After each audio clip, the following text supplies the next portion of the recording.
following pre-recorded program is sponsored by Amy Elaine Ministries, Incorporated.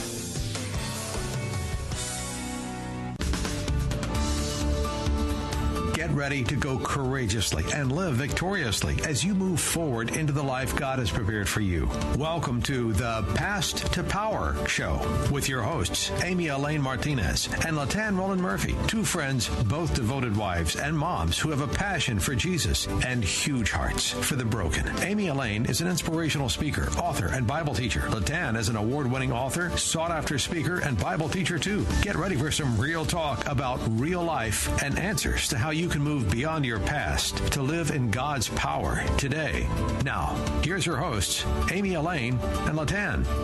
Hey friends, welcome to Past to Power with Amy Elaine and LaTan Roland Murphy. We're excited to be here, and today we have a really special guest for you.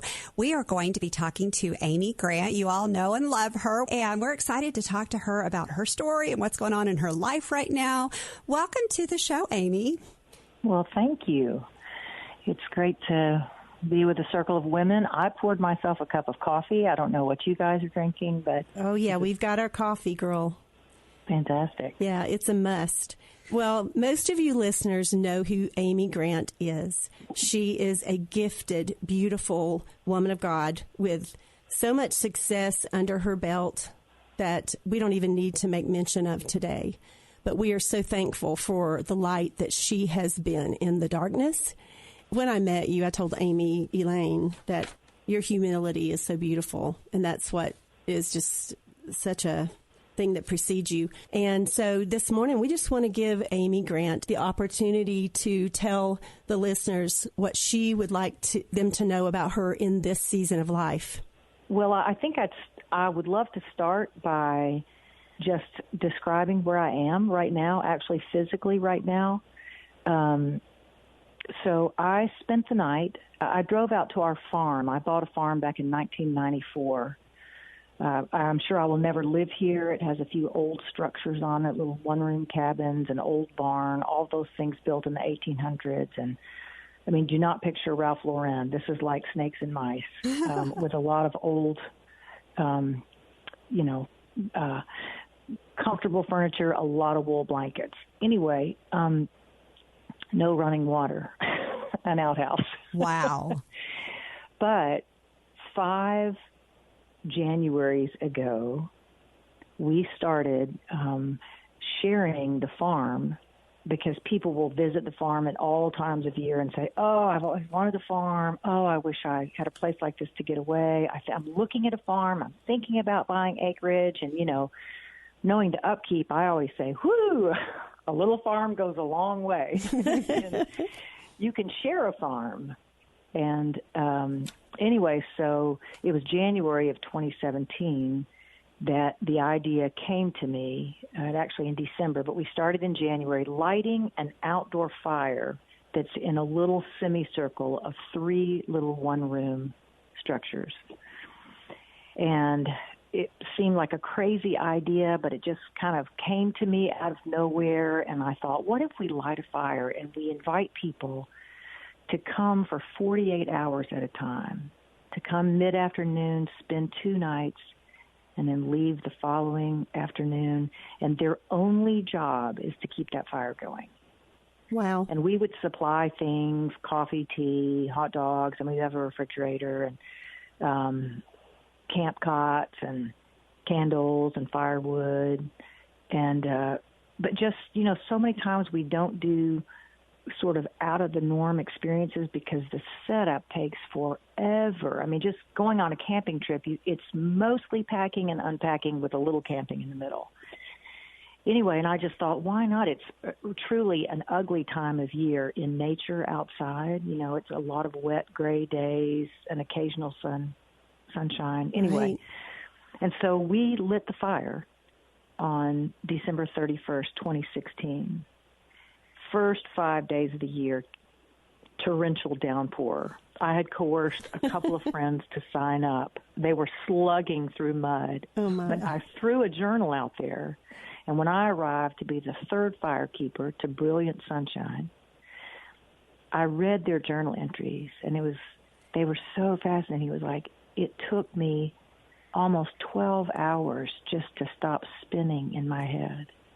Wow. Eventually, I was able to just sit and stare into the fire. Wow. And then they were saying all these things, funny things, like a skunk came, all these things that we were discovering of what happens when you show up and stay there in the outdoors.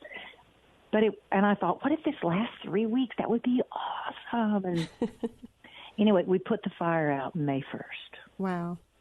And so all that to say, this whole thing of keeping the fire, and to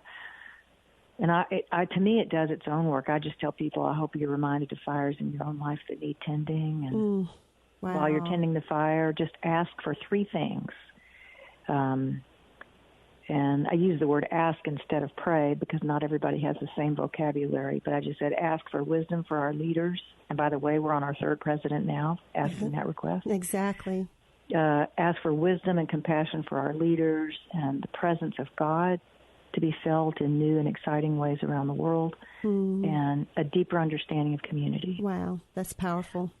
So anyway, the firekeeper yesterday canceled. And so I went, well, I guess I'll just pack up. And I packed up so quickly and drove out here, and the sky has dumped snow and ice. So I'm like, yeah, I'm hoping I packed enough food. It's so beautiful. Goodness. It's so beautiful there. I had the privilege of being there on your farm, and it's so beautiful. And I love the way your heart is to use it. So this is awesome. I love the idea of being fire keepers and just learning to be still in his presence. And I also really, really appreciate and love how you said that we don't all have the same vocabulary. We don't all know or, say that word. Let's pray about that. But let's ask God for things. And when we ask of him, he does show up and in such big ways. So I love you sharing that story. I want to ask you a question that we always ask our guest on the show. And it's really led to a new name for us. Past to Power is the name of our show. And it used to be Real Victory Radio. But what we found is that everybody has a story and everybody has a past. Yes. And when we share our stories, it is encouraging and makes other people brave. And so the question I want to ask you today, Amy, is where in your life have you experienced the most victory, or where are you experiencing the most victory right now? Well, the way my brain works, it's kind of like what I ate last night dictates what pops into my head. But that's an interesting question. I mean, I don't think I think that we are always in process. Yes. And so it's like, in a beautiful way, it's like climbing a hill, and you get to the top, and it's like, I did it. And then you go, oh, well, there's like another hill behind it. Yes. Oh, this is a deep thing. And also, my experience in life has been that the lessons that were essential for me to learn in order for me to, I don't know how else to say it, but to have the strength and the freedom and the imagination and the confidence to pursue dreams and things that I don't know how they're going to turn out. The lessons that are essential for that keep showing up in different scenarios. And I think the lesson that I have, the biggest lesson I would have to say in my life has been giving up control. Well, and am I victorious over that? I mean, when I die, then I will go, woohoo, we did it.